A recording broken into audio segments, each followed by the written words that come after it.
En fin, hay muchos datos, no los quiero simplemente introducir la diversidad y por primera vez poner un poco en valor, teniendo en cuenta que siempre son datos, como ya les digo otra vez, que por primera vez en esta década el crecimiento del continente pues, ha estado muy superior, por ejemplo, a la media de los OCDE, cuando todos los países desarrollados tenían tasas de crecimiento negativa o cero, el continente creció, ya lo apuntaba antes también el embajador, es fácil crecer cuando parte de una situación muy baja, pero hay que poner en positivo ese dato que decíamos antes de que 6 de los 10 países que mayor crecimiento han tenido en esta década, y lo dice pues una publicación relativamente seria, una de las más serias desde el punto de vista económico, que es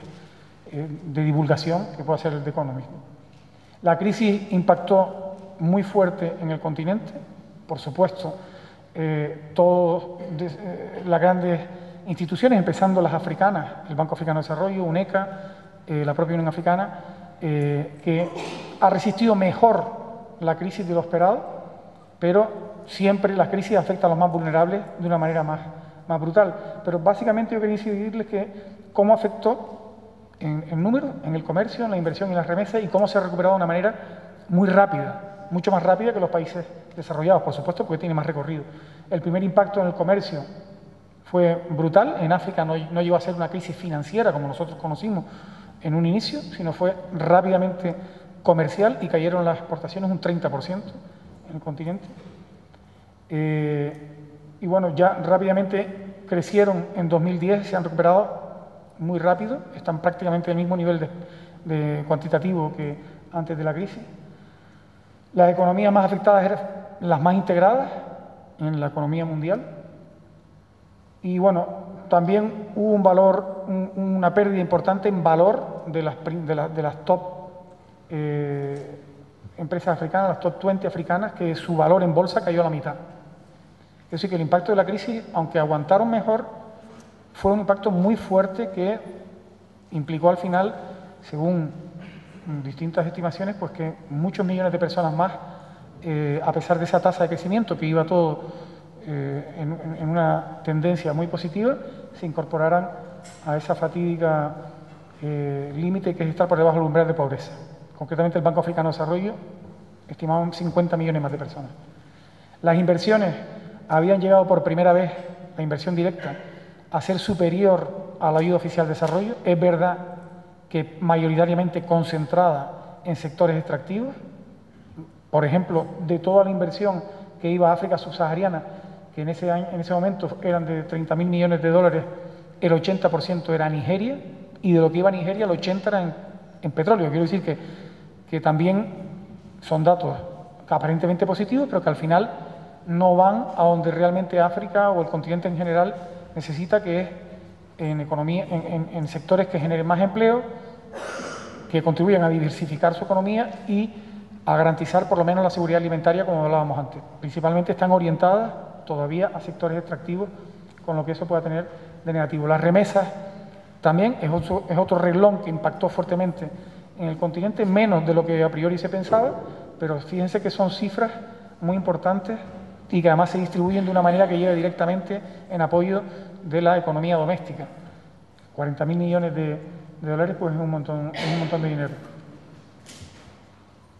Por ir terminando rápidamente, hoy hablamos antes, no voy a entrar porque no es ahora el cometido, ya es el turno de hablar de los embajadores,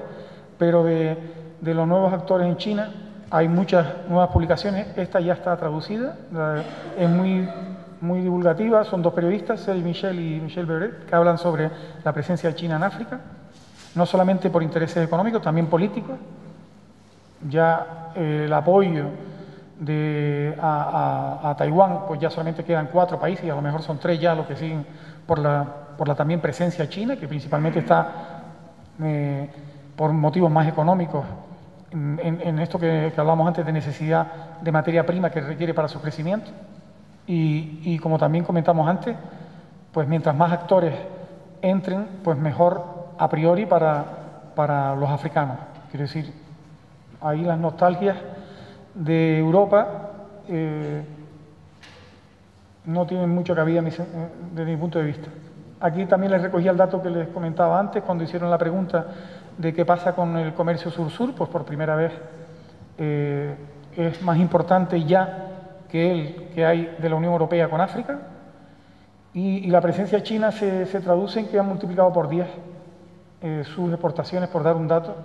en un periodo de tiempo muy corto.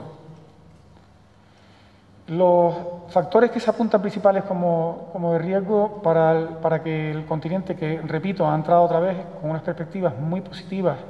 no ya los datos de 2010, sino también en 2011, mucho mejores que la media de la OCDE, que no llegará al 2%, y la media para 2011 para África está estimada en el 5%. Pues que la economía global no se recupere, estamos viendo que hay otro bajón otra vez, factores políticos, de desestabilización, de falta de legitimidad de todos estos procesos electorales que están habiendo, y que, aunque como dice un dicho, cada vez que venga la golondrina no quiere decir que sea primavera, pero que hayan elecciones siempre es un síntoma de que hay a priori pues más participación, más transparencia, más libertad, etcétera. Los grandes retos que hacía referencia antes en algunas de las preguntas a este último informe que hace la Unión Africana y UNECA, que no es una institución de la extraterrestre, es una institución que está en Addis Abeba hace 50 años y donde están de los mejores economistas africanos, pues habla de la recuperación y de la importancia del papel del Estado como planificador y buscando la reforma y la transformación de las estructuras productivas también en África. Esa cifra que dábamos antes, que el 80% de las exportaciones son materias primas y que prácticamente todos los productos manufacturados son importados, salvo ejemplos muy claros en sectores donde realmente hay empresas africanas muy punteras. Y donde, por terminar, antes de presentar a los embajadores, decirles que ese mismo informe que les comentaba antes apunta que 200 millones de africanos se incorporan al mercado de consumo, como lo entendemos en España, en los próximos 5 años. Es decir, que progresivamente hay una clase media emergente que se va poco a poco, no al ritmo que quisiéramos, emergiendo en el continente gracias sobre todo a la educación. Un tema que apuntó antes el embajador Sánchez Benedito, que quizás comentar por la importancia que puede tener, es quizás uno de los mayores desafíos del siglo XXI, es todo el tema medio ambiente. Antes decía que el continente era uno de los que menos contaminaba y de los que más van a pagar la factura. El continente africano contamina el equivalente a lo que contamina Texas, o sea que es realmente muy poco, ¿no? Bueno, hay mucha más información que podríamos compartir, pero yo lo voy a dejar aquí y voy a dejar, como